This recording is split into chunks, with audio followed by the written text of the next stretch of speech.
Amén. Aleluya. Bendito sea el nombre del Eterno, amados. Vamos a comenzar entonces con la administración de la porción de esta semana.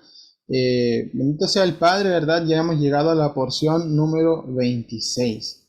En esta porción que se llama Shemini, ¿verdad? Que significa octavo, vamos a escudriñar los capítulos 9, 10 y 11 del libro de Vayikra, o Levítico también como lo hemos conocido. Es tremendamente importante, amados hermanos, que nosotros podamos siempre ver cuáles son los patrones o las ideas centrales de cada porción de la Torá que vayamos a estudiar. En este caso, ¿verdad? Que estén separadas por capítulos nos ayuda bastante la tarea, pero a la vez también nos perjudica mucho. Y es aquí donde tenemos que estudiar la Torá en su contexto. Si hacemos tres ítems centrales de esta porción de la Torá, vamos a ver que comienza con la inauguración del tabernáculo, de lo que era la inauguración del sistema sacrificial, del sacerdocio, de las ofrendas. En segundo lugar, vamos a ver lo que es el pecado del fuego extraño por Nadab y Abijú. Y en tercer lugar podemos hablar acerca de las leyes de Kashrut o la alimentación apta, la dieta bíblica o kosher, ¿verdad? Sea de la manera que le llamemos es correcto, ¿verdad? Entonces, decíamos que el estar separado por capítulo y versículos nos ayuda bastante para poder sacar esas ideas centrales. Sin embargo, muchas veces el estar separadas en capítulos y en versículos nos saca de una realidad o de un hilo conductor en las escrituras. Por ejemplo, en este mismo caso, muchas veces se representa el pecado de Nadab y Abiú como en un día cualquiera.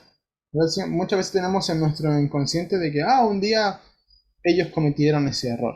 Y lo que vamos a estudiar a día de hoy es que fue en el mismo momento en el cual fue inaugurado el servicio sacrificial, es decir, el mismo día en el cual Adonai descendió fuego del cielo para consumir los holocaustos y las ofrendas, en ese mismo momento se cometió el pecado de Nadab y Abiú. Digamos, en el primer día de trabajo ya perdieron la pega, como decimos acá en Chile, o la chamba, como dicen en México.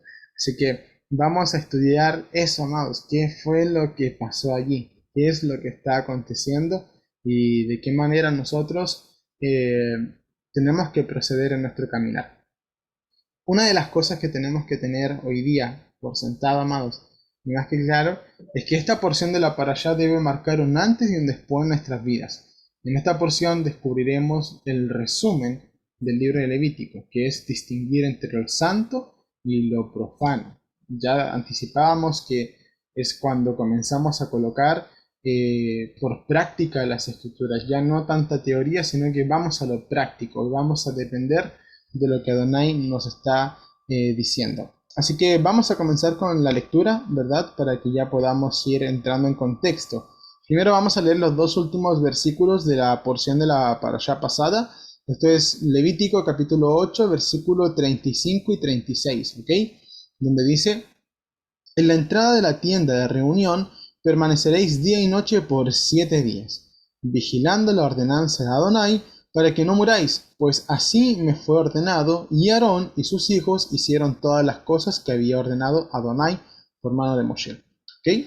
Entonces, si nosotros recapitulamos la parashá Vayikra y la parashá Saf, que fueron las dos anteriores a esta, el Eterno fue muy claro. Primero comenzó ordenando cuáles eran los sacrificios, las 5 tipos de ofrendas, 5 tipos de korbanot que el pueblo tenía que presentar. Ahí vimos la ofrenda de Olá, que es la ascensión, la minjá, que es la ofrenda de vegetal, ¿verdad?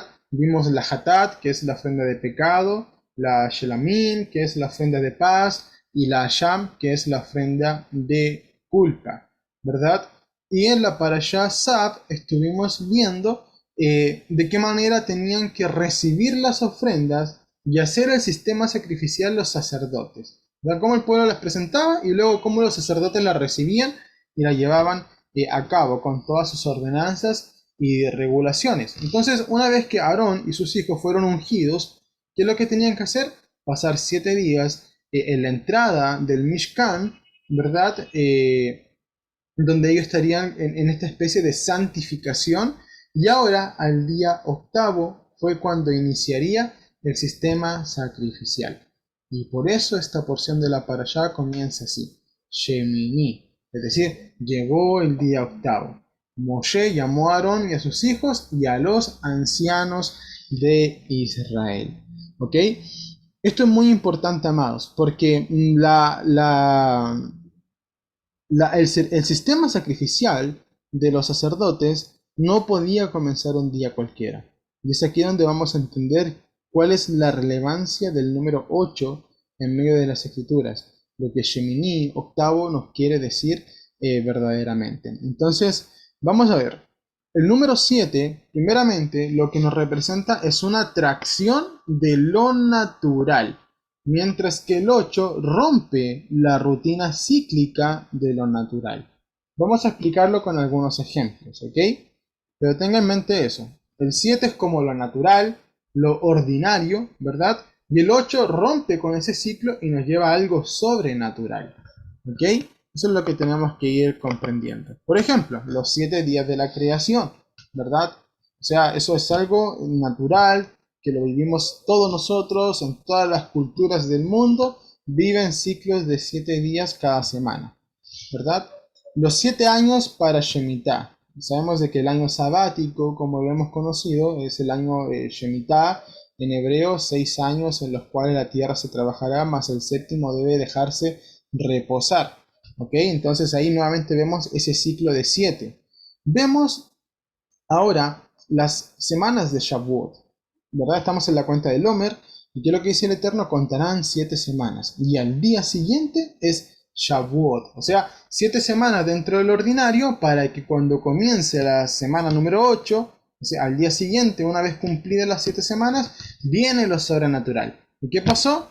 Descendió el Ruach HaKodesh, y anterior a eso, la Torá fue entregada en el monte Sinaí, en ese día. Entonces ya vamos captando más o menos de qué trata esa idea, ¿verdad? De que lo sobrenatural irrumpe en nuestra vida con el número 8. Y también con los 7 ciclos de Shemitah. Es decir, el Eterno pide que contemos 7 semanas de años, o sea, 7 Shemitah, ¿verdad? Y al año siguiente es el año del jubileo, el año de la remisión, donde se perdonan las deudas, cada quien vuelve a la tierra que le pertenece, etcétera, etcétera. Es decir, ocurre algo sobrenatural. Vamos a ver entonces, amados, con respecto al tiempo que el Eterno ha definido sobre nuestra humanidad, ¿verdad? Esto es muy importante que lo podamos ir apreciando. El libro de Bereshit, Adonai dice, no contenderé para siempre con el hombre, porque él es carne y yo soy espíritu, ¿verdad? Más los días del hombre serán 120 años. Vemos que después de ese pasaje, el hombre vivió más de 120 años. En realidad, ese texto hace referencia a 120 años de jubileo. Un jubileo son 50 años. Si tú lo multiplicas por 120, da 6.000. Es decir, el tiempo que el Eterno ha derogado su autoridad para un gobierno humano sobre la tierra son 6.000 años. Y eso comienza a contar desde Adán hacia adelante. Por eso contamos de Adán a Abraham 2000 años, de Abraham a Yeshua 2000 años más, y de Yeshua a su retorno son 2000 años más, y esos son los 6000 años de gobierno humano, ¿verdad? Entonces así lo podemos ir representando en una línea de tiempo, 6000 años de gobierno humano. ¿Qué es lo que sucede luego cuando Mashiach venga? Mashiach va a venir y va a gobernar 1000 años sobre la tierra. Eso es lo que dice el libro de Apocalipsis, con vara de hierro. Pero todavía ahí no llega lo sobrenatural. ¿Por qué? Porque todavía habrán naciones. Dice el libro de Isaías, y de las naciones que habrán quedado vendrán cada Rosh Hodesh, cada Shabbat a adorar delante de Adonai, ¿verdad? Entonces, ahí vemos de que sigue siendo algo ordinario, algo que va a ser dentro de lo natural. Tome la palabra ordinario no como algo peyorativo, sino que dentro del ciclo natural, ¿verdad? Pero ¿qué es lo que sucede cuando esos 1000 años acaban? Eh, el libro de Apocalipsis es muy claro, dice que descenderá la nueva Jerusalén, y eso tiene que ver con lo sobrenatural. ¿Pero cuándo? Cuando comience el año 8000, ¿verdad? O el día octavo, si nosotros nos guiamos por lo que Pedro dice, que 1000 años son como un día y un día son como 1000 años, ¿verdad? Otro concepto muy importante que nosotros apreciamos es con respecto a la circuncisión. La circuncisión también es ordenada al octavo día, dado que el hombre trasciende a un estado en que Adonai permite que su obra sea perfeccionada por medio de la obediencia al pacto del Creador. Y una de las cosas que muchas veces todos aquellos que somos varones podemos preguntarnos, pero si era voluntad de Adonai que el hombre se circuncidara, ¿por qué el hombre no nació circunciso? ¿Acaso la obra de Adonai fue mala que necesita que nosotros, como hombres corruptos, tengamos que hacer una modificación en nuestro cuerpo? Y la verdad es que lo que perfecciona aún más la obra de Adonai es la obediencia del hombre. ¿Ok? Entonces, por eso es al octavo día, porque esa señal, el pacto de la circuncisión, viene a representar una conexión entre lo natural, que somos nosotros como hombres, con lo espiritual, con lo sobrenatural que trasciende hacia el trono de Adonai. ¿Ok? Entonces, el día octavo, amados, fue donde se inauguró el Mishkan o el servicio sacrificial de los sacerdotes. ¿Por qué? Porque este es un enlace entre lo físico y lo natural. Por eso nosotros muchas veces representamos el 8 así, ¿verdad? Como lo vemos acá en el renglón verde, ¿verdad? ¿Por qué? Porque une lo de arriba con lo de abajo, es decir, lo sobrenatural con lo natural se entrelaza. Y eso es lo que está haciendo Adonai por medio del servicio sacrificial que se estaba dando en el Mishkan. El Mishkan es el tabernáculo para los nuevecitos. Amén. Así que eso es lo que estamos viendo a través de este número, a través de esta palabra, Shemini. ¿Ok? Entonces vamos a encontrarnos algunas cosas en esta porción de la parashá. Cómo es que en este día nada podía salir mal. Y cómo fue que realmente salieron muchas cosas mal. ¿Verdad? Muchas cosas que no estaban en la voluntad de Adonai. Entonces, ayer ya conversábamos un poquito de que una obediencia a medias es desobediencia totalmente, ¿verdad? Así que vamos a seguir profundizando un poco más en eso el día de hoy. Vamos a leer entonces el segundo versículo. Y dijo Aarón, ¿verdad? Moshe dijo a Aarón, toma un becerro en sacrificio por el pecado y un carnero para holocausto sin defectos y hazlos aproximar ante Adonai. Ya dijimos que en la primera y segunda porción de la parashá del libro de Levítico, es decir, Vayikra y Saf, ya definimos todas estas palabras. Es decir, ustedes estas palabras tienen que comenzar a aprenderlas, a entender qué significa pecado, porque nosotros pensamos pecado, rebeldía. No, ahí es la palabra hatat en hebreo, y la palabra hatat es pecado por hierro, es decir, no algo que tú querías hacer o desobedecer contundentemente delante del Eterno. ¿Ok? Entonces, ¿qué es lo que está diciendo el Eterno? Que Aarón, como sumo sacerdote, tiene que primero presentar un sacrificio por el pecado, una hatat, pecado por hierro, y un carnero para holocausto. Es decir, el fin de esto es poder expiar su pecado y ascender delante del Eterno. Sin embargo, también tendría que ofrecer por el pueblo.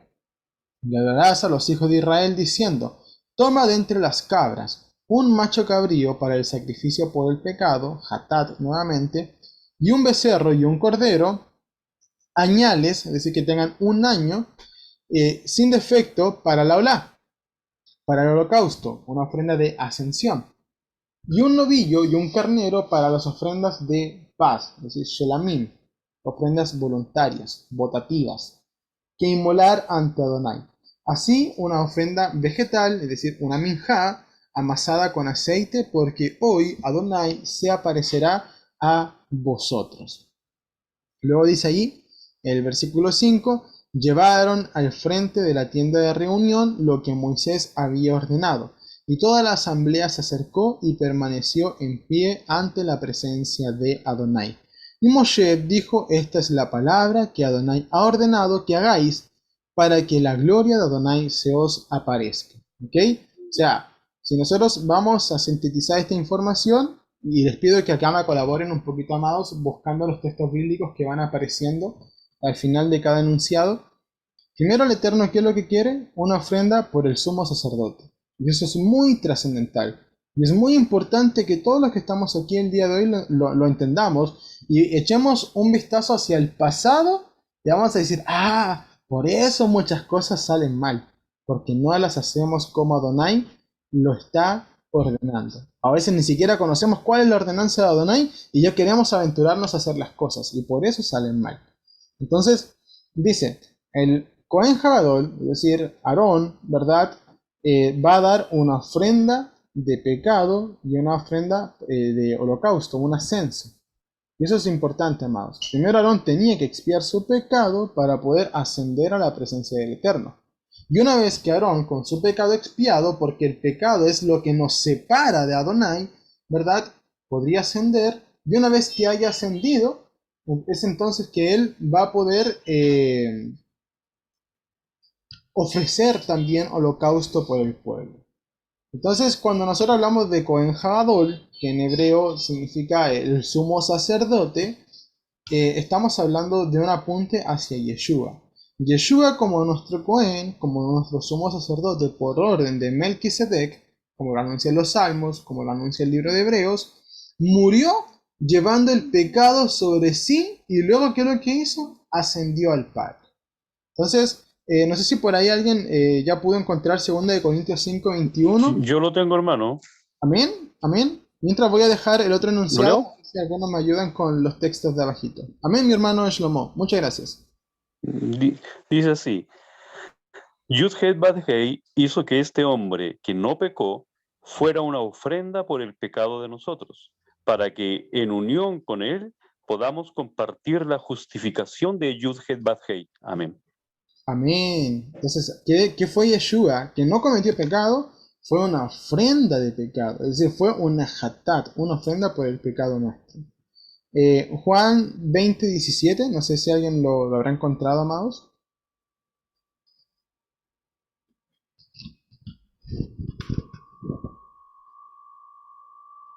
Amén. Amén.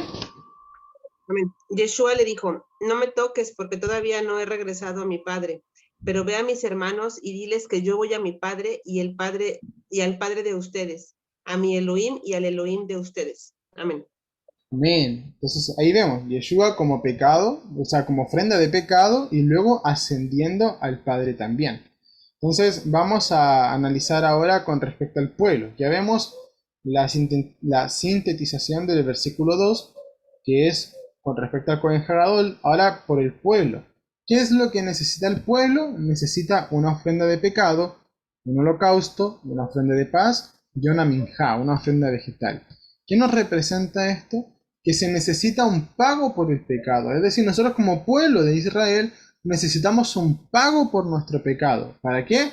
Para poder ascender, elevarnos hacia el Creador, tener shalom, tener paz para con Él y vivir en humildad, en obediencia. ¿Por qué en humildad? Porque ¿qué es lo que representa, verdad, la ofrenda vegetal? Es la ofrenda de los pobres, es la ofrenda de los humildes, los que ya no tenían que poder ofrendar. El que no tenía un toro, ¿verdad? Podía dar un cordero. El que no tenía un cordero daba aves. El que no tenía aves ya daba su minjá. Y lo estudiamos en la Parashá Vayikra, que esa ofrenda vegetal, el Eterno, ¿qué es lo que ve en ella? Que el hombre está derramando su alma en esa ofrenda, porque es todo lo que puede dar. Entonces, no sé si alguien habrá encontrado Isaías 53:11. Amén, hermanito. Amén. Palabra al Eterno. Un momento. Después de esta prueba penosa, él verá luz después de la muerte, porque él conoció dolor y sacrificio. Mi siervo justo justifica a muchos. Es por los pecados de ellos que él sufre. Amén. Amén. Entonces ahí vemos Yeshua, ¿verdad? El siervo sufriente, no cargando pecados de él, sino cargando pecados del pueblo, sufriendo a causa del pecado de otros. Él es el pago por nuestros pecados. No sé si alguien habrá encontrado Efesios 2, del 13 al 14, amados. Amén, amén. Amén. Palabra del Eterno. Pero ahora ustedes que estaban muy lejos han sido acercados por medio del derramamiento de la sangre del Mashiach, porque Él mismo es nuestro Shalom. Él nos ha hecho a ambos pueblos uno y ha derrumbado la mejizá que nos dividía. Amén. Amén. Entonces ya vemos el pago del pecado, vemos de que Él es el que nos acerca a Elohim, Él es nuestra ascensión y Él también es nuestra ofrenda de Shelamim, nuestro Shalom, nuestra paz, ¿verdad? Entonces, ¿qué nos faltaría? Esa ofrenda de obediencia, de humildad. No sé si alguien encontró Mateo 11:29. Amén. Amén. Palabra del Eterno. Dice, llevad mi yugo sobre vosotros y aprended de mí, que soy manso y humilde de corazón, y hallaréis descanso para vuestras almas. Amén.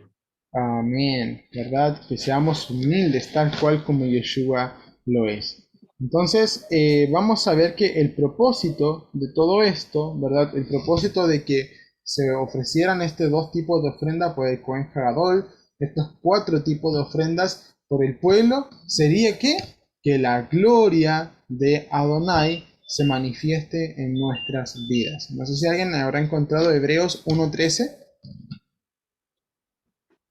Amén. Amén. Amén. Hebreos 1:13. Palabra del Eterno. Su Hijo es el resplandor de la Shejinal, la misma expresión de la esencia de Yahweh, sosteniendo todas las cosas con su poderosa palabra, y después, por medio de sí mismo, hizo purificación para los pecados. Se sentó a la mano derecha del Ha-Wedalá Meromim. Amén. Amén. Entonces, quiero que se queden de eso que leyó mi hermanita Elba, con que Yeshua es el resplandor de su gloria, de su Shekinah, de su gloria, ¿verdad? Entonces, el propósito de que nosotros podamos ser pagados por nuestro pecado, que seamos acercados al Creador, que tengamos shalom con Él y que podamos vivir en humildad, es que la gloria de Adonai, que es Yeshua, se manifieste en nuestras vidas. ¿Ok? Entonces, una de las cosas que vamos a anotar acá, antes de pasar a la siguiente diapositiva, es que el Eterno, ¿qué le pidió a Aarón por ofrenda de pecado? Le pidió un becerro. Aarón, después de la situación del becerro de oro, él se sentía totalmente indigno de poder ser sumo sacerdote del pueblo de Israel. Pero ¿qué es lo que sucede? Que el Eterno, ¿quién nos está mostrando? Porque muchas veces hemos juzgado a Aarón, amados, en desconocimiento, hemos dicho, no, Aarón fue idólatra, Aarón hizo esto, esto otro. Créanme que si Aarón hubiera pecado por rebeldía, Aarón hubiera sido muerto en ese mismo momento. Recuerden que la ofrenda de pecado es una ofrenda por hierro, es decir, es pecado por hierro, no por querer pecar con rebeldía. ¿Ok? Entonces, ¿por qué Aarón cometió el pecado del becerro de oro? Vamos a ver que fue por falta de conocimiento, por falta de fe, por ignorancia, ¿verdad? Y también por miedo, por dejarse llevar por lo que el pueblo le estaba impulsando a hacer. ¿Ok? Por eso su ofrenda de Hatat, de pecado por hierro, es un becerro, para que le recuerde el pecado que él cometió de hierro, de pecado por hierro. Entonces, vamos a ver que el Eterno lo que quiere expresarnos es que primero partamos por nosotros, ¿ok? Si nosotros no hemos recibido una instrucción, no tenemos claro acerca de un tema, no abramos la boca, hermanos, para poder enseñar. Y esto lo quiero decir con mucha humildad, amados, con mucha mansedumbre y con mucho amor. ¿Por qué? Porque vamos a darnos cuenta que cuando Aarón no tenía conocimiento, no tenía la expertise, llevó a todo un pueblo a la idolatría. ¿Ok? Entonces, si nosotros hoy día no tenemos todavía la capacidad del entendimiento, no abramos la boca, amados, para poder enseñar, porque vamos a cometer errores. Y lo que Adonai nos quiere enseñar a día de hoy es que partamos por nosotros. Vamos a ver lo que dice el versículo 7.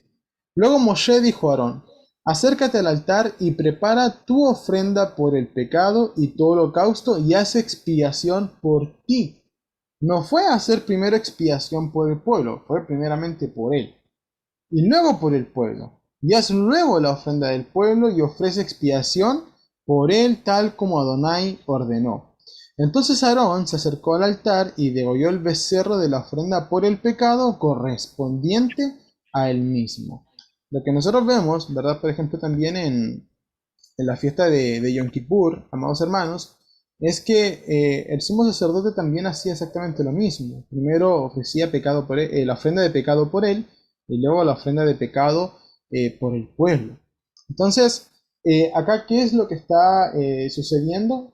Exactamente lo mismo. Adonai dice que primero se ofrezca la ofrenda por Aarón y que luego vaya y ofrezca por el pueblo. Miren lo que dice Pablo en 1 Corintios 9:26.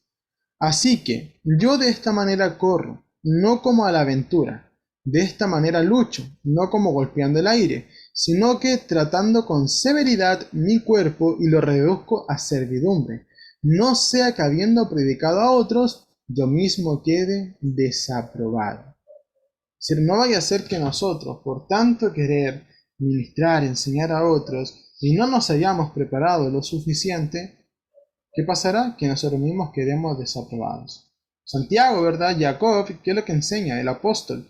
Dice que el que enseña, ¿verdad? Recibe buena parte, ¿verdad? Le gusta, es algo bueno que alguien pueda enseñar, no es algo malo. Pero también tiene que ser consciente que de sus actos y de sus dichos acarrea más condenación para su vida. Entonces, no es algo cualquiera, amados. Hoy día vamos a verlo un poquito más gráfico. No tener la instrucción y no aprenderla nos puede guiar al error. Vamos a ilustrarlo un poquito con el becerro de oro, ¿verdad? Dice ahí en Shemot capítulo 32 versículo 5. Viendo esto, Aarón edificó un altar delante de él e hizo pregonar a Aarón diciendo: mañana será fiesta solemne a Yud-Hei Bat-Hei. Por lo cual al día siguiente madrugaron y ofrecieron holocaustos y trajeron ofrendas de paz. Pues el pueblo se sentó a comer y a beber y se levantaron para divertirse. ¿Okay? Nosotros vemos que recién en el libro de Vaikra, Levítico, es cuando el Eterno ordena de qué manera el pueblo tiene que traer ofrendas de paz y ofrendas de olá, y cómo los sacerdotes tienen que recibirlas y ministrarlas. Y en Éxodo ya se está dando esto, es decir, no había conocimiento de esa instrucción. Algunos dicen, no, es que las ofrendas siempre se han hecho, sí, pero recordemos que habían olvidado incluso el día de Shabbat. Por eso Adonai les dice, recuerda el día de Shabbat. ¿Cuánto más entonces con las ofrendas, amados hermanos?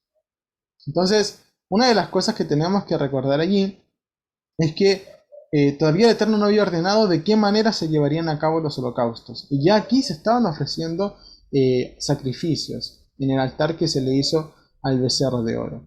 Entonces, ¿qué es lo que vemos acá? Que Aarón de qué manera actuó, de una manera quizás con ignorancia. ¿Por qué?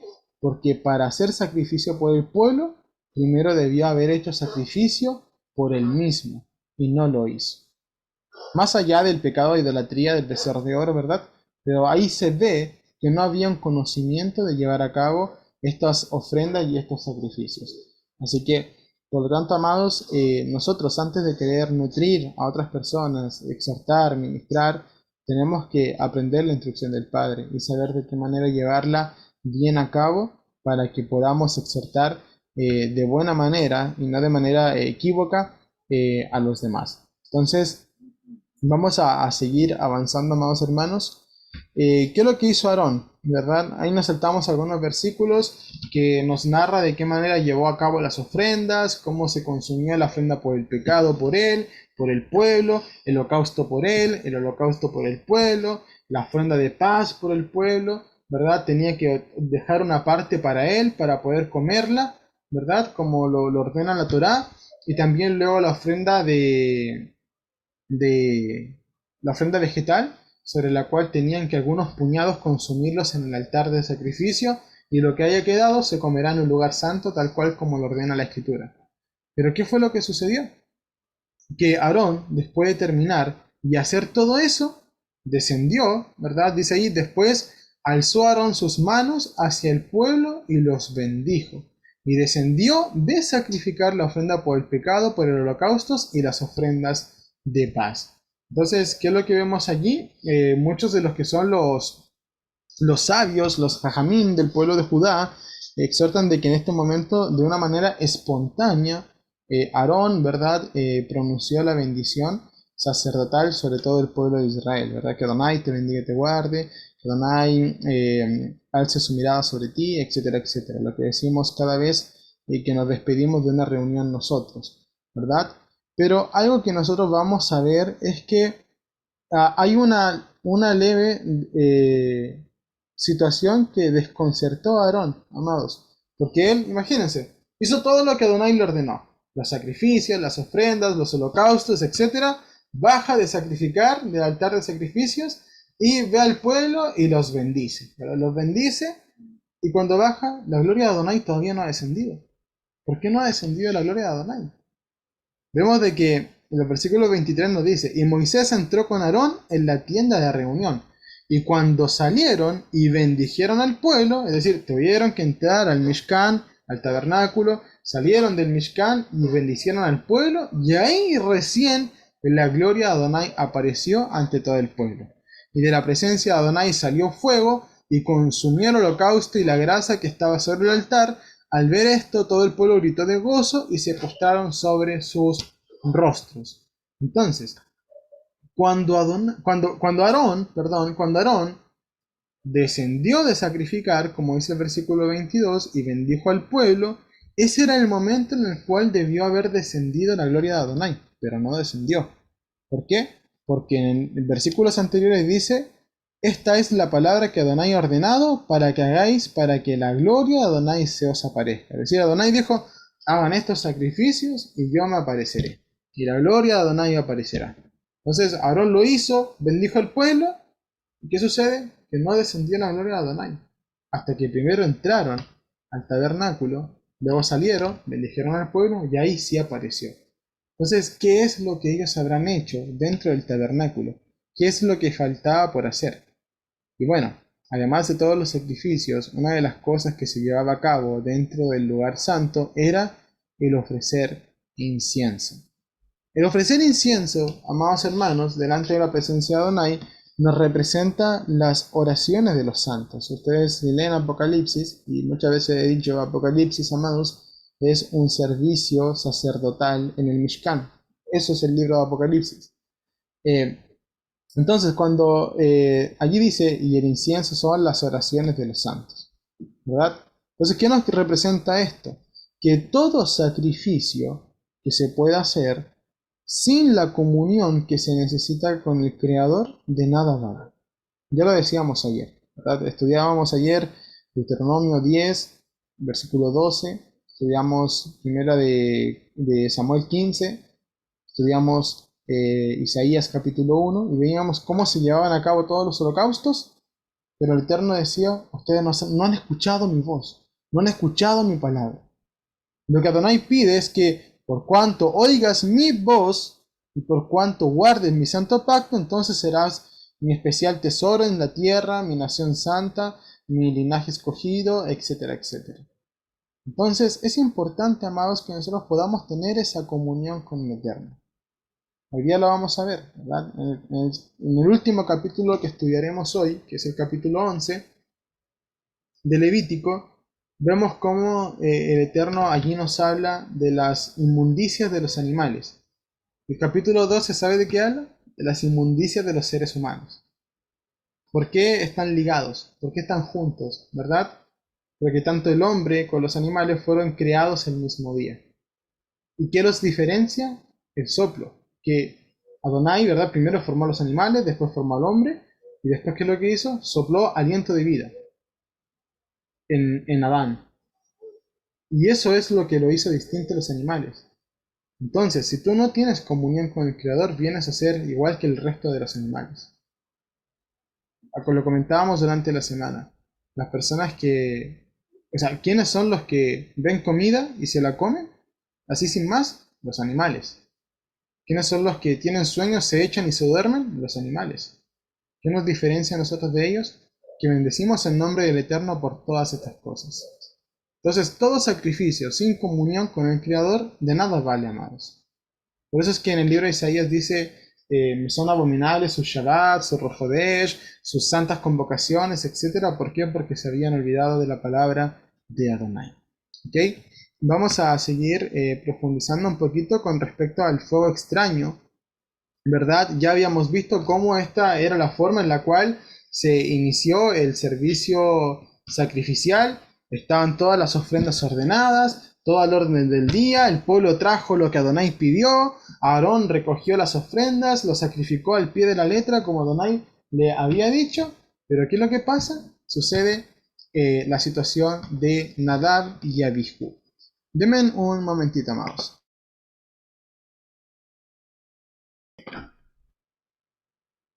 Amén. Entonces vamos a ver de qué manera ocurre lo de Nadab y Abihu. Vamos a leer entonces el versículo 1 y 2, donde dice lo siguiente. Nadab y Abihu, hijos de Aarón, tomaron cada uno su incensario, y después de poner en ellos fuego y echar incienso sobre él, ofrecieron en presencia de Adonai fuego extraño, que él nunca les mandó. Y de la presencia de Adonai salió un fuego que los consumió, y murieron en la presencia de Adonai. Es importante que podamos ubicar esta situación en espacio-tiempo, es decir, en dónde estaba ocurriendo. Muchas veces se ha creído que fue delante del altar de incienso, ¿verdad? Pero para este contexto de este capítulo, delante de Adonai, ¿verdad? Se refiere a lo que está ocurriendo en el atrio. ¿Dónde descendió el fuego recientemente? En el altar de sacrificio, que estaba en el atrio. Desde allí salió fuego que ahora consumió a Nadab y a Abiú, ¿verdad? Entonces, una de las cosas que vamos a analizar es que se debate mucho. ¿Qué será fuego extraño?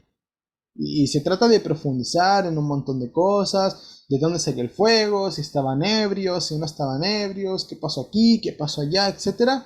Y nosotros muchas veces tenemos la respuesta frente a nuestros ojos, amados, pero queremos filosofar de más, queremos profundizar más y más.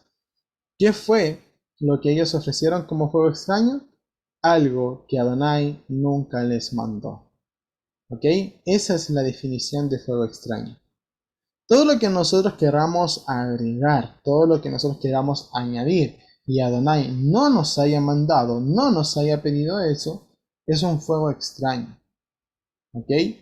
Entonces, este es el momento en el cual solamente la gloria de Adonai debía ser representada delante del pueblo.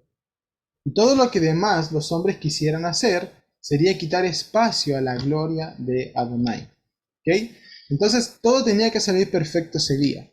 Adonai mismo hizo descender fuego y encendió el altar.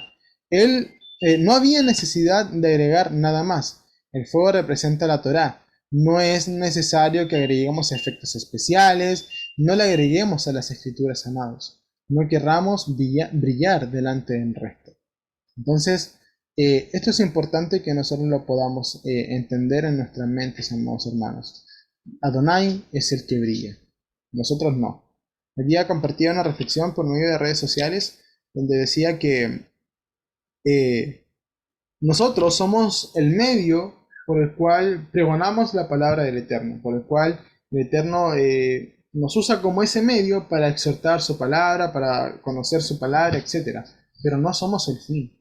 Entonces no querramos brillar más que el Eterno. Incluso nosotros como el medio, si decidiéramos guardar silencio, hasta las piedras gritarán, dice la palabra. Entonces, ¿de qué tenemos que vanagloriarnos? Absolutamente de nada. No hay nada en lo cual podamos vanagloriarnos. Entonces, ese fue el momento en el cual la gloria de Adonai descendió y todo lo que se quiso hacer por encima de la gloria de Adonai se consideró un fuego extraño. Entonces, algunos dicen de que estaban ebrios, ¿verdad? Porque allí se habló a Adonai y a Aarón diciendo: cuando entren a la tienda de reunión, tú y tus hijos contigo, no beberéis vino ni licor fuerte para que no muráis. Es estatuto perpetuo por vuestras generaciones, ¿verdad? Entonces, es una interpretación que pudieron haber estado ebrios. No se puede tomar como una verdad absoluta. Sobre todo cuando acá dice: cuando entren a la tienda de reunión, no beban vino ni licor fuerte. Y en Nadab y Abiú no estaban dentro de la tienda de reunión cuando murieron, estaban en el atrio. Entonces, eso también es importante que lo podamos tener en perspectiva, amados. Sí, es una interpretación que sí, posiblemente pudieran haber bebido, ¿verdad? Pero, sin embargo, no es una verdad absoluta. Tenemos que aprender a tener esa madurez a la hora de estudiar. Que hay cosas que sí pueden ser, ¿verdad? Por ejemplo, tiempo atrás debatíamos un poco sobre cuál fue la desnudez que Cam vio sobre su padre Noé. ¿verdad? ¿Cómo podemos entender que él haya visto su desnudez? Y hay como 3 o 4 interpretaciones. Entonces sí, podemos interpretar, podemos tener una opción por la cual nos inclinamos más que por la otra, pero siempre tenemos que establecer cuál es una verdad absoluta conforme a la Torá y cuál es una interpretación. En este caso, que ellos hayan estado ebrios es una interpretación con bastante peso, pero no así una verdad absoluta, amados hermanos. Entonces, el meollo del asunto es que ellos ofrecieron fuego extraño y que fue algo que Adonai no mandó a que hicieran. Entonces, imagínense, cada vez que nosotros añadimos cosas a la palabra y hacemos cosas que Adonai no nos ha enviado a hacer, estamos entrando en ese mismo tipo de pecado, agregar y presentar un fuego extraño que Adonai no nos ha pedido. Entonces, una de las cosas que nosotros tenemos que tener en cuenta, que siempre se coloca por delante la situación de Nadab y Abiú, su fuego extraño, pero el versículo 3 se omite mucho. Este versículo habla bastante de cómo eran estas personas. Y la verdad que Nadab y Abiú, amados hermanos, eran personas muy santas, eran personas muy justas, que cometieron un error, y como cometieron un error, Adonai se santificó por medio de sus muertes. Y esto pasó precisamente con Moshe y con Aarón. ¿Ok? Vamos a ver lo que dice. Entonces dijo Moshe a Aarón: esto es lo que habló Adonai diciendo: entre los que se acercan a mí seré santificado, y en presencia de todo el pueblo seré reverenciado. Y Aarón guardó silencio. Esa frase de Aarón guardó silencio se puede interpretar como y Aarón fue traspasado. ¿Ok? Entonces, esto es muy importante que lo podamos ir comprendiendo, amados hermanos, para que no juzguemos muchas veces a ciertos personajes bíblicos a la ligera, ¿verdad? Muchas veces juzgábamos a Aarón por idólatra, juzgábamos a Nadab y Abiú por ofrecer fuego extraño, pero no estamos entendiendo la profundidad de esta situación. Por ejemplo, dice así la tradición oral: el castigo de Hashem, de Adonai, a los justos induce a la santificación de Hashem y a que la humanidad lo reverencie, porque entonces uno debería reflexionar: si semejante castigo se aplica a la gente justa, ¿qué castigo les espera a los que no lo son? Es decir, si Nadab y Abiú, siendo personas justas sobre las cuales reposaba el sacerdocio, cometieron un error y Adonai los castigó de esa manera para inducir a la santificación del mismo, ¿verdad? ¿Cuánto más a los que no son justos? Y usted puede decir, sí, pero esto es una interpretación netamente judía, y sí lo es, pero también está dentro del Nuevo Testamento, porque son los propios apóstoles los que exhortan que el juicio parte por la casa de Elohim. Pablo o Pedro, no recuerdo quién de los dos, exhorta que si el justo con... Voy a parafrasearlo: si el justo con suerte se salva, cuánto más los que no lo son, ¿verdad? Por allí no sé si algunos que son buenos para leer el Brit Hadashah pueden colocar los versículos en los comentarios.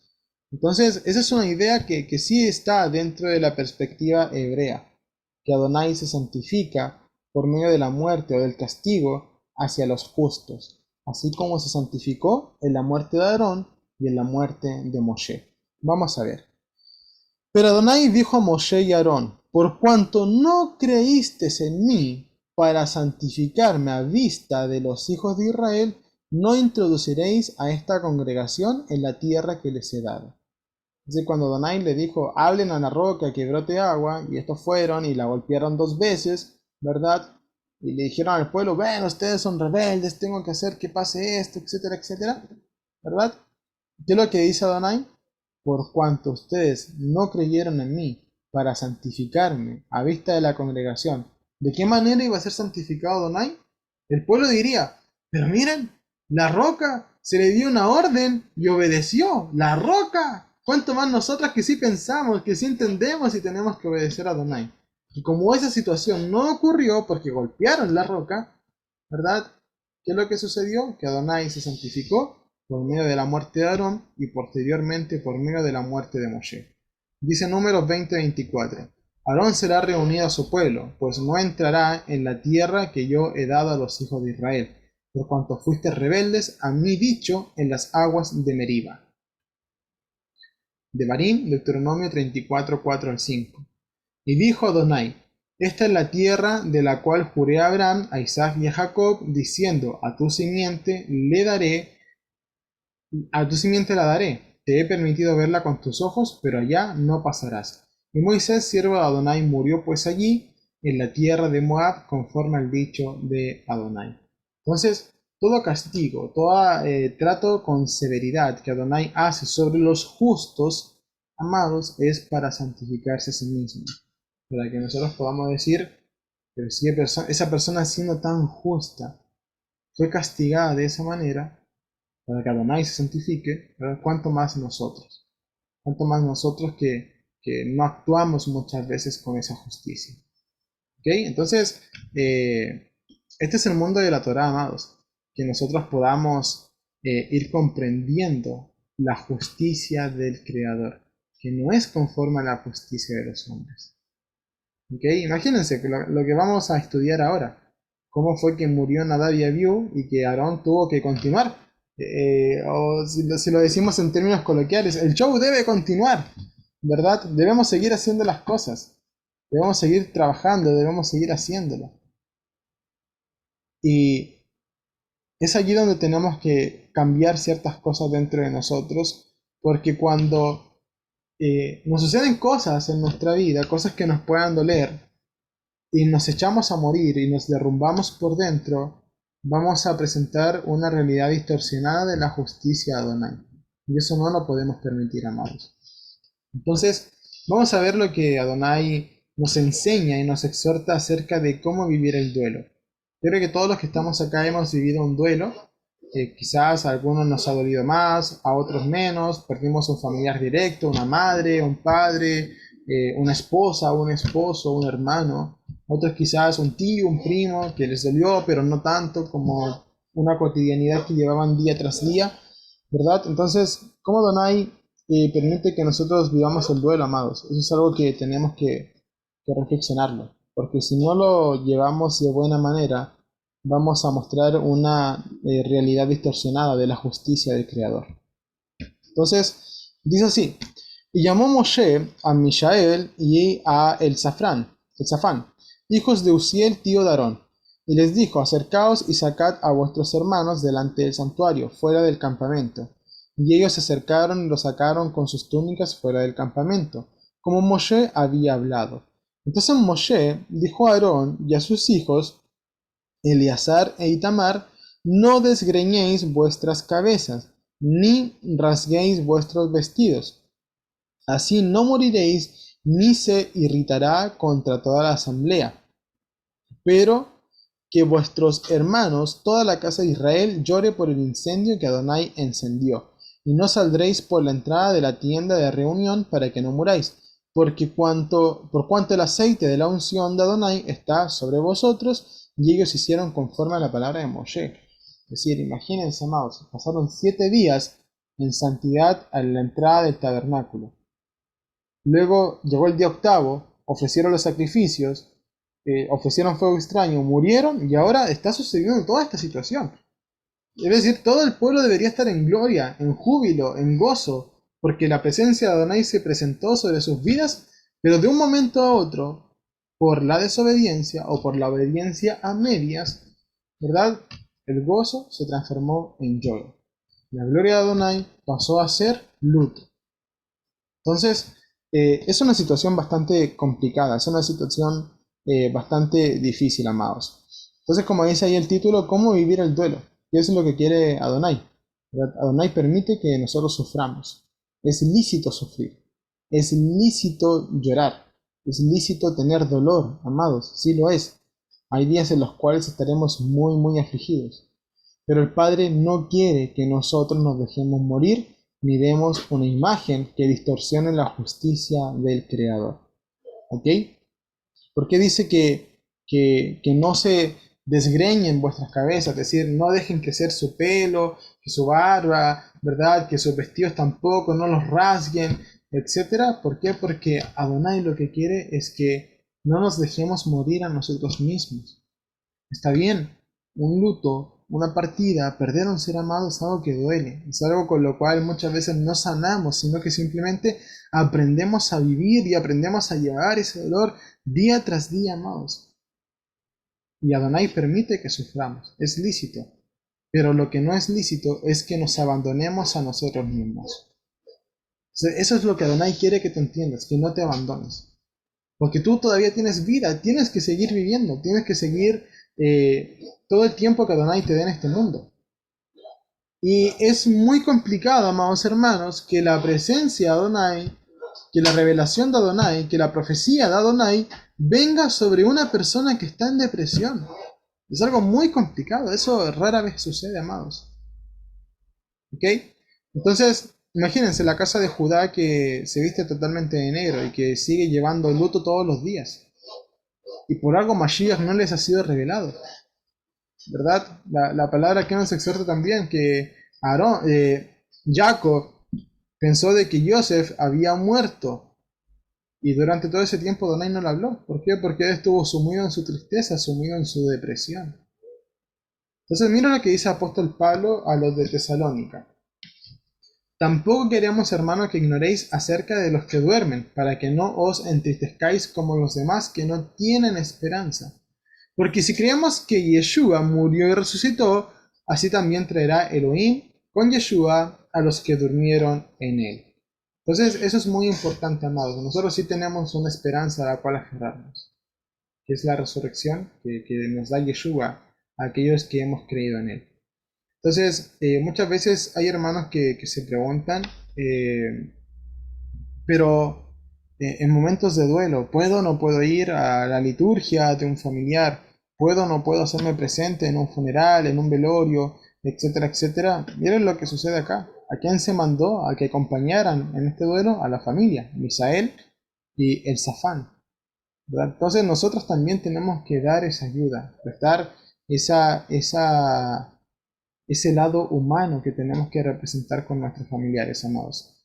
Así que ya hemos visto, ¿verdad?, de qué manera vivimos nuestro duelo, cómo lo vivió, por ejemplo, Abraham. En la parashá Hayé y Sara, los años de Sara, lo vimos, que él se derrumbó, lloró, sufrió, pero se levantó y le dio un funeral a su mujer, le compró la cueva de Macpela, donde fue sepultada, donde finalmente todos los patriarcas fueron sepultados también.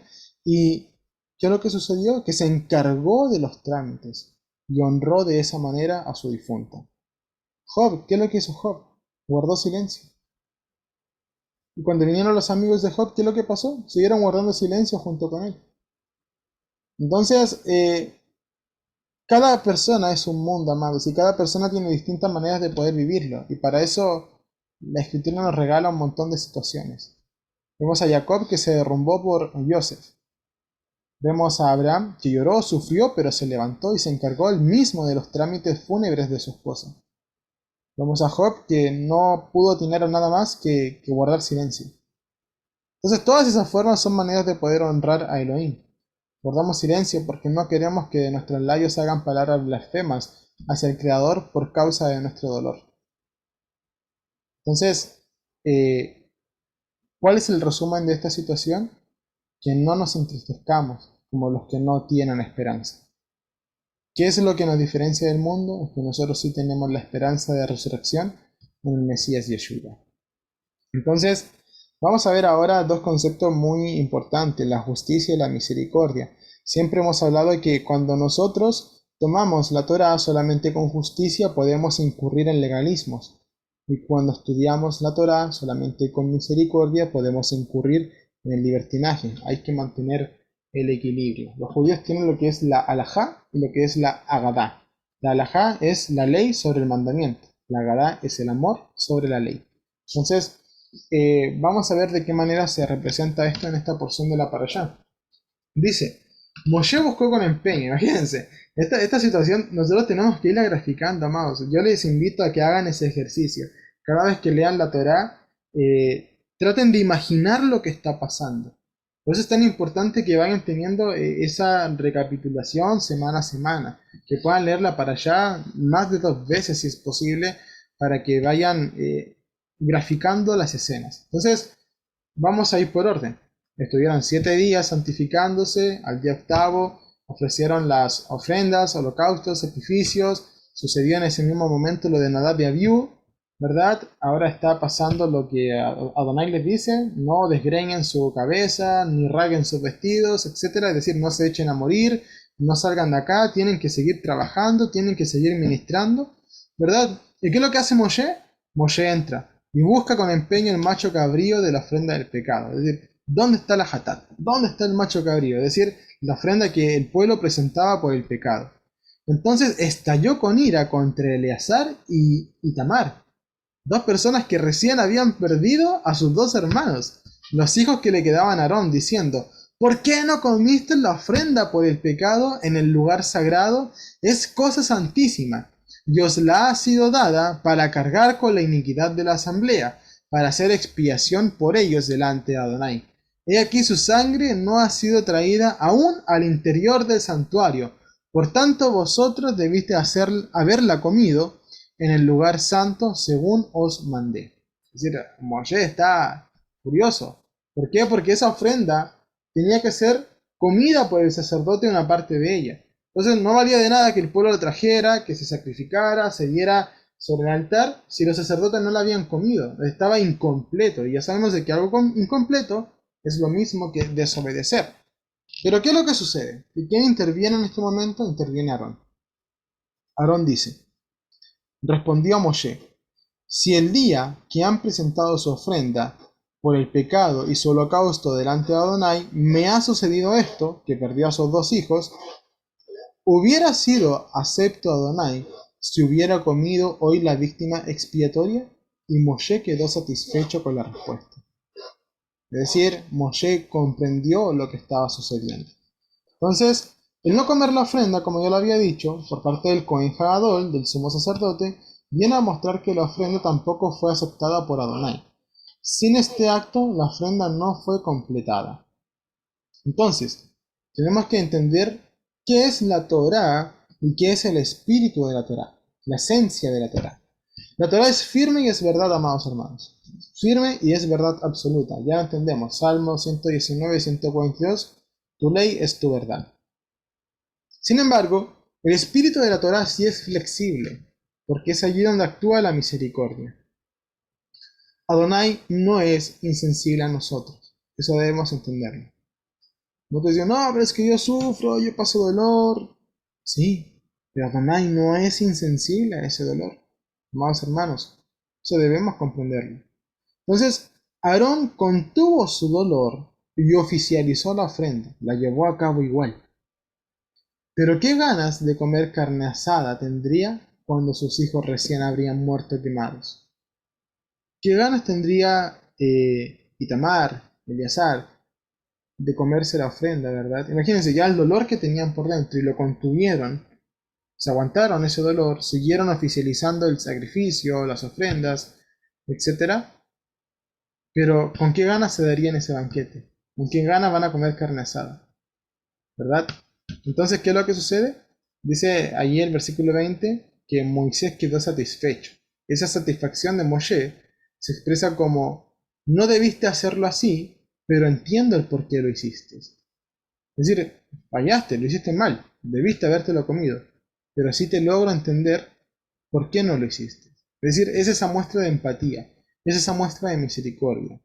Entonces muchas veces nosotros tendemos a juzgar a nuestros hermanos sin mostrar ningún tipo de misericordia para ellos. Y les cerramos totalmente la puerta, amados. Y eso es algo que no debe pasar entre nosotros. Sí podemos juzgarnos, sí podemos corregirnos, y es algo que sí debemos hacer. De hecho, Pablo lo dice: ¿cómo no va a haber entre ustedes uno que sea capaz de juzgarlos? Debemos juzgarnos, amados, pero nunca olvidar que el juicio se establece con justicia y con misericordia. Cuando solamente ejercemos justicia, caemos en legalismo, y cuando solamente ejercemos misericordia, caemos en libertinaje. Es una balanza, son dos situaciones. Entonces, si el Creador se acuerda que nosotros somos polvo, ¿cuánto más nosotros, amados, que estamos todos a la misma par? Entonces, es importante que de esa manera lo vayamos entendiendo. Eh, Me salté este versículo y lo quise poner al final del capítulo 10 para tener la antesala al último capítulo ya que vamos a revisar de esta para allá, que es el resumen de Vayikra. Ya decíamos, si Vayikra lo resumimos en dos versículos, son el 10 y el 11 del capítulo 10, para poder distinguir entre lo santo y lo profano, entre lo inmundo y lo limpio, para enseñar a los hijos de Israel todos los estatutos que Adonai les ha hablado por medio de Moshe. Por favor, haga el ejercicio de memorizar estos versículos. Cuando usted diga Levítico, usted automáticamente distinguir lo santo, lo profano, lo inmundo y lo limpio, y enseñar a los hijos de Israel todos los estatutos. Entonces, eso nos va a quedar totalmente grabado, amados, y lo vamos a entender. No por nada, el libro de Levítico está al medio de la Torá. No por nada, amados hermanos. Entonces, lo último que vamos a analizar el día de hoy es con respecto a las leyes Kashrut o Kosher, ¿verdad? Kosher es un término que Kashrut significa apto, correcto, apropiado, ¿verdad? Kosher viene a significar lo mismo, pero Kosher es una expresión que se ha utilizado más en la diáspora, ¿ok? Tiene que ver más con el sello que encontramos en los alimentos. El término más bíblico o más... o de más enciclopedia es Kashrut. Entonces, vamos a ver. Habló Adonai a Moshe y a Aarón diciéndoles: habla a los hijos de Israel y diles: estos son los animales que podéis comer de entre los animales que hay sobre la tierra. ¿Ok? Entonces vamos aquí a desarrollar una lista de 10 ítems en los cuales vamos a entender qué es lo que comienza de este capítulo en adelante. Primero, comenzamos lo práctico, ¿verdad? Adonai ya nos dice qué tenemos que poner por obra. Ya vimos historia, vimos fundamentos, etc. Ahora estamos viendo lo práctico. Entonces de aquí en adelante Adonai nos dice: esto se come, esto no se come. Y es aquí donde tú tomas tu decisión. ¿Lo practicas o no lo practicas? ¿Eres santo o eres inmundo? ¿Ok? Entonces, quiero hacer una pregunta, más hermanos. Cuando nosotros tenemos, no sé, un amigo, un familiar, ¿verdad?, que va a nuestra casa y se mete a nuestra cocina, o nosotros vamos a la casa de él y nos metemos a su cocina, al refrigerador, ¿qué es lo que quiere decir que hay entre estas dos personas? ¿Hay? Confianza, hermanito. Amén, ¿verdad? Hay confianza, ¿verdad? Y esto es lo que Adonai está haciendo también con nosotros. Se está ejerciendo este tipo de confianza. Ayer hablábamos que hay que temer a Adonai, que hay que conocerlo, ¿verdad? Que hay que amarle, servirle y guardar sus mandamientos y sus estatutos. Y así también se está dando la confianza con Adonai. ¿Por qué? Porque el Creador, el día de hoy, amados hermanos, se va a meter a nuestra cocina. Es decir, nos va a decir qué podemos comer y qué no podemos comer. Entonces, la comida, amados, genera lazos. Genera lazos. Es decir, cuando tú vas a comer con una persona, por ejemplo, cuando estás de novio con tu esposa, ¿verdad? Cuando estaban de novio y salían a comer a un restaurante, salían a comerse, no sé, unas papas fritas en el carrito de la esquina. ¿Por qué lo hacían? Porque a través de esa comida generaban lazos. Es decir, no solamente es el acto de poder comer, sino que hay una unión de por medio. Y asimismo, las leyes alimenticias generan esa unión y también esa desunión. ¿A cuánto les pasó que cuando comenzaron a comer kosher ya dejaron de frecuentar ciertas reuniones, dejaron de frecuentar ciertos lugares con ciertas personas? ¿Por qué?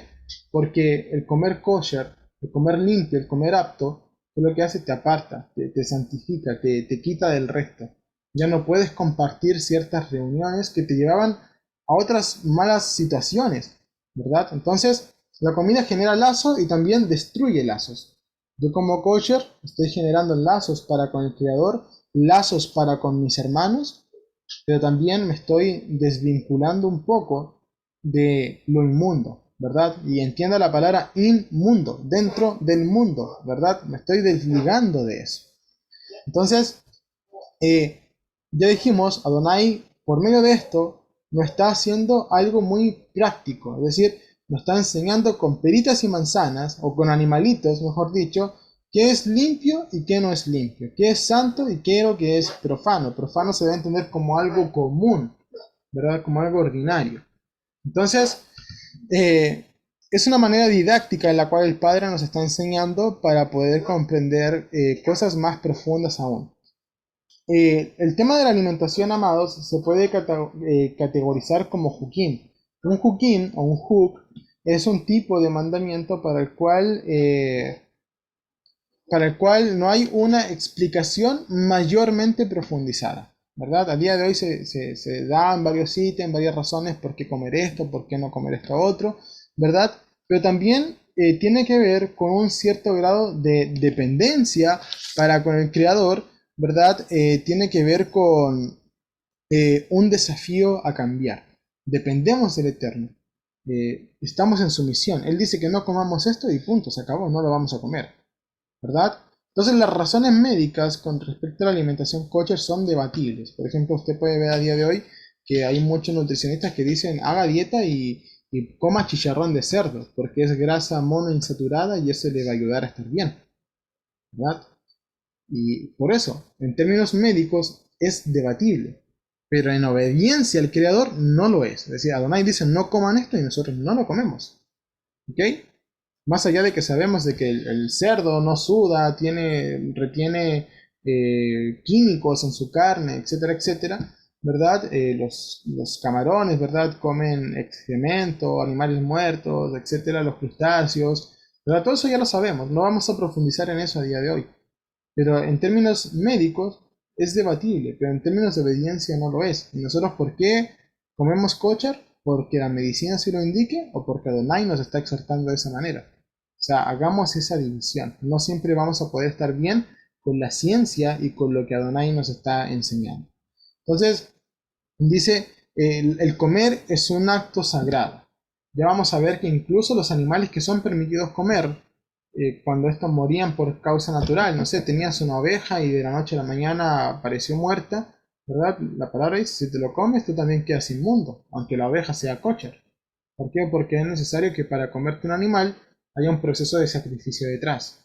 Entonces, la diferenciación entre un hombre y un animal es el soplo. Ya lo explicábamos puntos atrás, ¿verdad? Que nosotros tenemos que hacer esa distinción entre lo profano. ¿Por qué? Porque nosotros tenemos el soplo de Adonai en nuestras vidas y tenemos que tener esa relación para con él.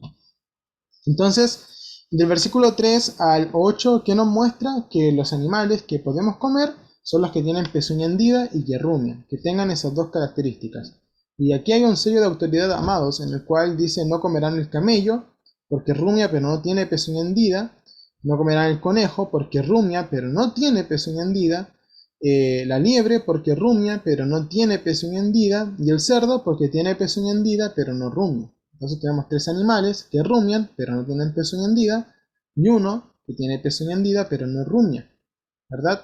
Y dice el versículo 4, de los que rumian o tienen pezuña hendida no comeréis de estos, el camello, etcétera, etcétera. ¿Por qué? Porque solamente cumplen con una característica. Y esto es algo muy importante, lo explicábamos también en el ciclo del año pasado, y veíamos que esto también tiene razones espirituales, amados. Es decir, la pezuña hendida aquí nos representa un caminar apto, un caminar kosher. Y el que rumia es el que está constantemente digiriendo la palabra. Es como esos animales que tienen 4 estómagos que están constantemente redigiriendo la comida, y nosotros también. Con la Torah la tenemos que estar redigiriendo a cada momento. Entonces eso es muy importante que nosotros lo podamos analizar. Pero ¿qué pasa? Si solamente redigerimos la Torah, pero no caminamos de manera apta, venimos a ser inmundos delante del Creador, ¿verdad? O si hacemos como que caminamos de manera apta, como el cerdo, hoy tengo pezuña hendida, pero no rumio, también vengo a ser inmundo delante del Creador. Entonces todo principio físico está ligado a un principio espiritual. Entonces ahí el versículo 2 dice, estos son los animales que podéis comer de entre los animales que hay sobre la tierra, es decir, sobre toda la tierra. Y el Eterno dice que hay 3 que rumian, pero no tienen pezuña hendida, y uno que tiene pezuña hendida, pero no rumia. El día de hoy, con un nuevo continente, ¿verdad? En comparación a cuando fue escrito esto, no se han podido encontrar otro animal que se agregue a esa lista de 3 y otro que se agregue a esa lista de 1, ¿verdad? Así que eso es muy importante, que podamos ver el sello de autoridad del Eterno de que la Torá sí es divina. Entonces, vamos a seguir avanzando. Con respecto a los animales que hay en el mar, dice: de todos los que están en las aguas, estos podéis comer, todo lo que haya en los mares y en los ríos que tenga aletas y escamas, ¿verdad? El año pasado también hablábamos que la aleta, que es lo que ayuda a dirigir la dirección del pez, mientras que la escama era como una especie de barrera de protección y una forma en la cual botaban toxinas, una forma por la cual ayudaba a su ventilación interna, etcétera. Entonces, de esta misma manera, por ejemplo, a día de hoy, ¿qué es lo que nosotros nos encontramos? Peces como el pez globo, que no tiene escamas, que es altamente tóxico para el consumo, que hay gente que se muere por comerlo, ¿verdad? Con los crustáceos, los mariscos nos encontramos lo mismo. ¿Cómo es su alimentación? Su alimentación es a base de carroña submarina, ¿verdad? La alimentación de ellos es a base de excremento, muertos, etcétera. Entonces, si la alimentación es un acto santo, amados hermanos, ¿cómo nosotros vamos a comer animales que se comportan de esa manera? No se puede, ¿verdad? Entonces, eso es importante que lo podamos ir visualizando. Los animales kosher que nos vienen a representar, por ejemplo, los del ítem anterior, los que están sobre la tierra, que estos son animales que son mansos, y es así como Adonai también los quiere. En el caso de los animales bajo el agua, que seamos bien dirigidos, que tengamos una buena dirección y que estemos cubiertos por el Ruach HaKodesh. Con respecto a las aves, las cosas cambian un poco, ¿verdad?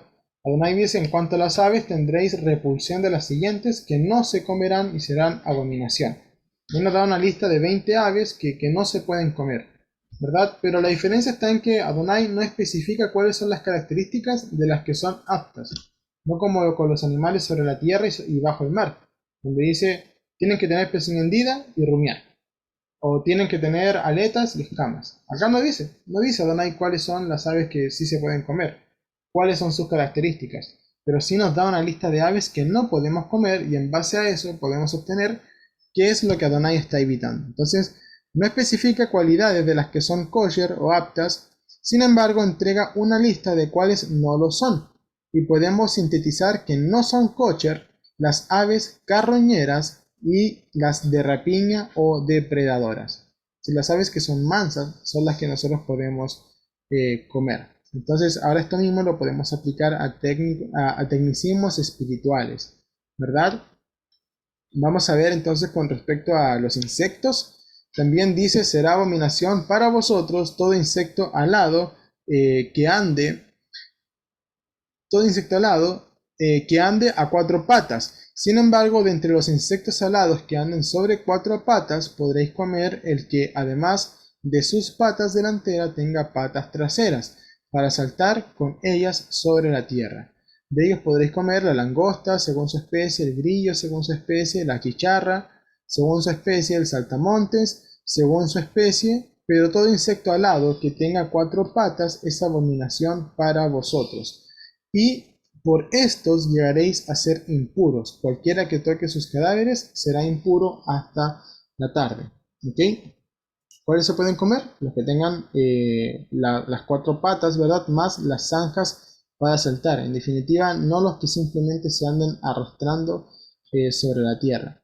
Pero algo que tenemos que notar, amados, es que en este ítem rompe el patrón que se estaba dando en todo Levítico 11. Por ejemplo, con los animales sobre la tierra, primero dice cuáles sí puedes comer y después cuáles no, ¿verdad? Con los peces también, cuáles sí puedes comer y después cuáles no. En cambio, con los saltamontes o con los insectos, ¿verdad? ¿Qué es lo que dice? Cuáles no puedes comer y después cuáles sí. Entonces, tenemos que siempre estar atentos a esos cambios que la Torá va mostrando. Entonces, el Eterno nos anticipa en el versículo 24 que sí podemos llegar a ser impuros, pero también que tenemos un tiempo de purificación. Es decir, por estos llegaréis a ser impuros. Es decir, es una afirmación. En algún momento nos vamos a contaminar con un insecto, con un animal muerto, no sé. Por ejemplo, tienes gato y el gato te cazó un ratón dentro de la casa y tienes que tomarlo y sacarlo de allí. Entonces, al tocar ese ratón, ¿verdad? ¿Qué es lo que va a hacer? Que está impuro. Es un animal impuro, muerto, más impuro todavía. Y al tocarlo, esa impureza se traspasa a ti. Entonces Adonai te dice, sí, va a haber un momento en el cual sí vas a quedar impuro. Pero también entiende que hay un tiempo de purificación que es hasta el atardecer. Entonces, luego en los siguientes versículos vamos a sintetizar un poco. Dice que animal simple sin hendida ni rumie será inmundo. Cualquier animal de 4 patas que ande en garras, perro, gato, león, ¿verdad? Será inmundo. Quien recoja sus cadáveres será inmundo hasta la tarde. Se te murió el perro, por ejemplo, ¿verdad? ¿Qué tienes que hacer? No lo puedes dejar ahí, ni tampoco tratar con desprecio si fue tu compañía, tu animal, ¿verdad? Una de las leyes judías que a mí me gusta mucho, amados, es que tú no puedes comer si no le has dado de comer a tu perro o a tu mascota, ¿verdad? Que podamos entender que son almas, que son creación de Adonai y no tratarlos de mala manera. Entonces, si se te murió tu animalito, ¿qué es lo que tienes que hacer? Bueno, tómalo, no sé si lo vas a enterrar, no sé qué vas a hacer con el animal, pero después tienes un tiempo para poder purificarte. De los que se arrastran sobre la tierra serán inmundos el topo, el ratón, la tortuga según su especie, el erizo, el lagarto, el caracol, la babosa, el camaleón. Quien toque sus cadáveres será inmundo hasta la tarde. Todo objeto sobre el que caiga un cadáver de estos será inmundo, se deberá lavar. Si cae una vasija de barro, debe ser quebrada. Es decir, si algo inmundo cae en una vasija de barro, tiene que ser quebrada. Entonces, esto nos representa un poquito a nosotros, que somos vasija en manos del alfarero. Y cuando estábamos en una condición de inmundicia, teníamos que ser quebrantados para volver a ser hechos. Si cae sobre una semilla, la semilla será limpia. Imagínense, la semilla, esto es muy importante, que la semilla tiene su cáscara natural. Entonces cuando la semilla está almacenada para ser plantada, si algo inmundo cae sobre ella, la semilla permanece limpia. Pero si ya se le ha echado agua por encima de esa semilla, entonces, y luego cae un animal inmundo sobre ella, entonces ahí será impura. Si muere animal del que puedes comer y tocas su cadáver, quedarás impuro. Ya lo habíamos dicho. Tenías una oveja y la ovejita se te murió de la noche a la mañana, ¿verdad? Ahora si comes de ella quedarás impuro. Y quien la recoja también quedará impuro y deberá lavar sus vestidos. Y no se comerá ningún reptil. ¿Ok? Eso es algo que también tenemos que ir colocando en nuestra checklist, ¿verdad? No comer reptiles, como en muchos países sí se hace. Entonces, ¿cuál es el resumen de esta parashá, amados? Los últimos versículos lo resumen todo muy bien. Dice, porque yo soy Adonai vuestro Elohim, vosotros por tanto os santificaréis y seréis santos porque yo soy santo. Así que no os contaminaréis con ningún reptil que se arrastre sobre la tierra, porque yo soy Adonai que os hice subir de la tierra de Egipto para ser vuestro Elohim. Cada vez que Adonai dice yo soy Adonai, vuestro Elohim, que los hizo subir de la tierra de Egipto, me está rememorando las maravillas y señales que él hizo en ese lugar. Y también nos está rememorando las 10 palabras o los 10 mandamientos que comienzan con yo soy Adonai tu Elohim que te hizo subir de la tierra de Egipto, casa de servidumbre. Entonces es reconocer su soberanía y su máxima autoridad sobre nosotros. Es decir, serán santos porque yo soy su Elohim, porque no hay nada más que esté por sobre mí. Es lo que Adonai nos está dando a entender. Entonces, sed santos, sed por tanto santos, porque yo soy santo. Esta es la ley, la Torá, de los animales y de las aves, y de todo ser viviente que se mueve en las aguas, y de todo animal que bulle sobre la tierra, para hacer separación entre lo inmundo, entre lo impuro y lo limpio, entre los seres vivos que se pueden comer y los seres vivos que no se pueden comer. Esta definición está impecable, porque hay muchas personas que dicen, no, es que el cerdo es alimento. No, es un ser vivo que no se puede comer, entonces no es alimento. ¿Ok? Entonces, muchas veces decíamos anteriormente al conocimiento de la Torá que la Torá no era para nosotros, ¿verdad? Cuando en nuestros propios ojos los apóstoles la estaban exhortando. Miren lo que dice Pedro. Como hijos obedientes, no amoldándonos a las antiguas pasiones que teníais cuando estabais en vuestra ignorancia, ¿verdad? ¿Cuántos decían, oh, vengo saliendo del ayuno y para recuperar fuerzas me voy a comer una sopita de cerdo, una sopa de camarones, algunos mariscos, afrodisíacos, etcétera, ¿verdad? Y vengo en santidad, vengo de orar, vengo de hacer vigilia, ¿verdad? Todo eso, amados, ya es parte del pasado, es parte de la ignorancia en la cual en algún momento estuvimos. Entonces el versículo 15 exhorta, sino que según que el que os llamó es santo, es Yeshua, sed también vosotros santos en toda vuestra manera de vivir, porque escrito está, sed santos porque yo soy santo. ¿Dónde está escrito eso? En la Torá, específicamente, muchas veces en el libro de Levítico, amados. Entonces, ¿cuál es la conclusión de todo esto, amados? Que nosotros podamos aprender a vivir delante del Creador en santidad. Eso es lo que Abba espera de nosotros, que seamos santos para que podamos permanecer siempre delante de Él en ese estado puro y limpio. Amén. Así que bueno, esta ha sido la parashá Shemini, octavo, y que Abba sea engrandecido siempre, amados.